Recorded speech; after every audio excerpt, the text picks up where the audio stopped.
Póngase en pie el acusado.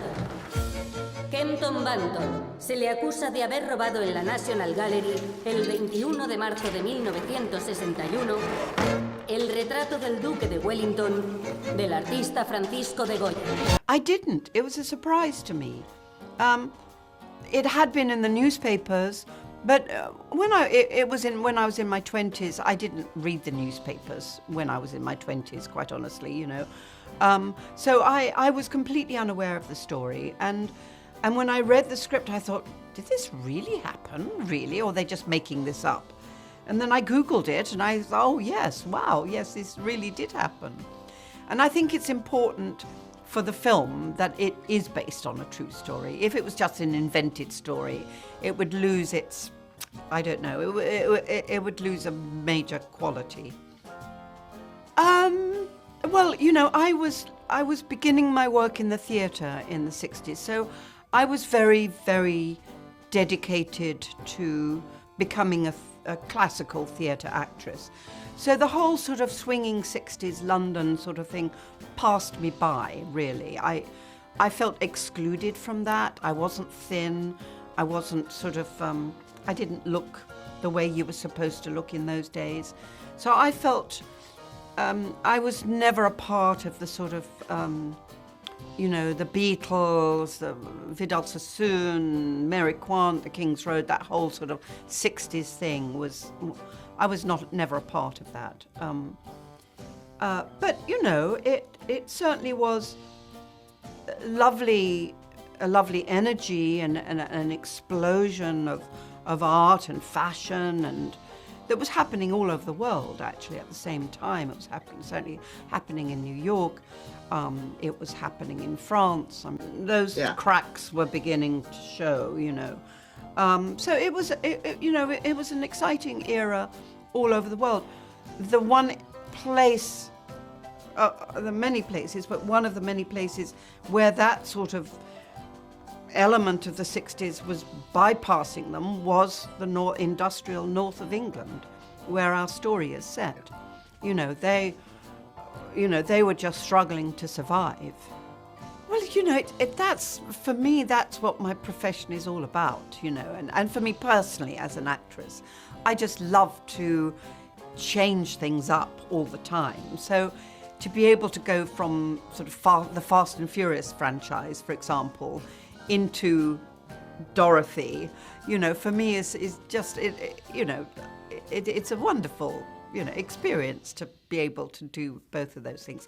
Although, funnily enough, actually, the character that I play in Fast and Furious has a lot in common with the character I play in Dorothy, because she's London working class, but that's actually where she comes from originally. I always thought she's based on an aunt of mine called Queenie, and that's why I call her Queenie. And she's sort of East End, she's London East End. She's done very well for herself, but she comes from the same background, actually, as Dorothy. So there is a connection there. Oh, yes, and I think that, you know, there have been a lot of wonderful, very big special effects tentpole movies, as they call them. You know, those enormous movies with incredible sound and explosions and special effects.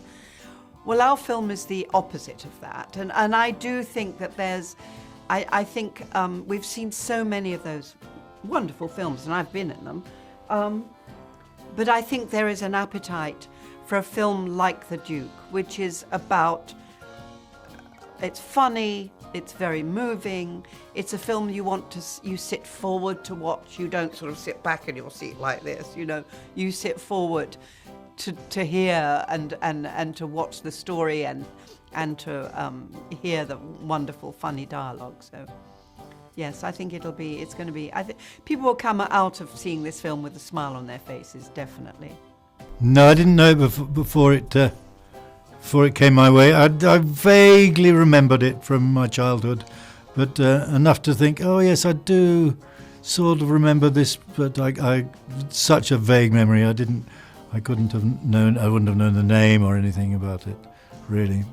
So it came as a surprise. Yeah, the Goya is I'm a great fan of Goya, so that drew me in particularly. But Yeah, the story was unusual, and if it wasn't a real story, no one would believe it. You know, there's too many interesting aspects to it that it's more like you can only get that with a true story. If you invented it, no one would believe it. So it has to be true.